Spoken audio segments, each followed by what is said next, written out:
Hydroxychloroquine, le gouvernement français saisit le Haut Conseil de la santé publique. Le ministre français de la Santé Olivier Véran a demandé ce samedi 23 mai une révision des règles de prescription de l'hydroxychloroquine, après la parution d'une étude dans la revue médicale The Lancet pointant son inefficacité et même les risques pour les malades du Covid-19.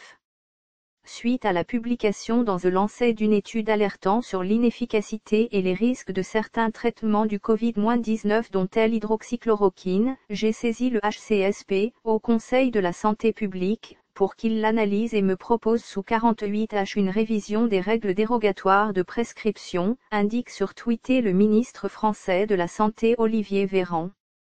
La réaction a été immédiate. Et pour cause, l'étude publiée dans la prestigieuse revue médicale porte un nouveau coup au recours à l'hydroxychloroquine pour les malades du Covid-19. Elle concerne 96 000 patients et montre que ni la chloroquine ni l'hydroxychloroquine ne sont efficaces contre le coronavirus chez les malades hospitalisés. Au contraire, ces molécules augmentent même le risque d'arythmie cardiaque et le risque de décès. Avant qu'Olivier Véran ne demande qu'on revoie les règles de prescription, la France avait déjà restreint l'usage de l'hydroxychloroquine, utilisée uniquement à l'hôpital et seulement pour les cas graves sur décision collégiale des médecins.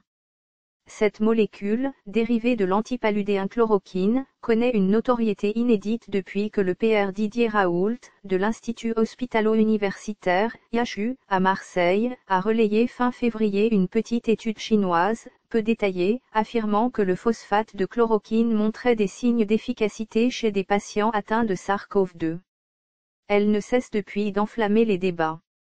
Le président américain Donald Trump a annoncé qu'il en prenait tous les jours à titre préventif, et le Brésil de Jair Bolsonaro en a recommandé l'usage. Ce n'est pas la première fois qu'une étude vient contredire le professeur Raoult. Deux autres études, l'une chinoise et l'autre française, publiées la semaine dernière, ont constaté que l'hydroxychloroquine ne réduisait pas les risques d'admission en réanimation, ni de décès chez les patients hospitalisés avec une pneumonie due au Covid-19. Source, mediacongo.net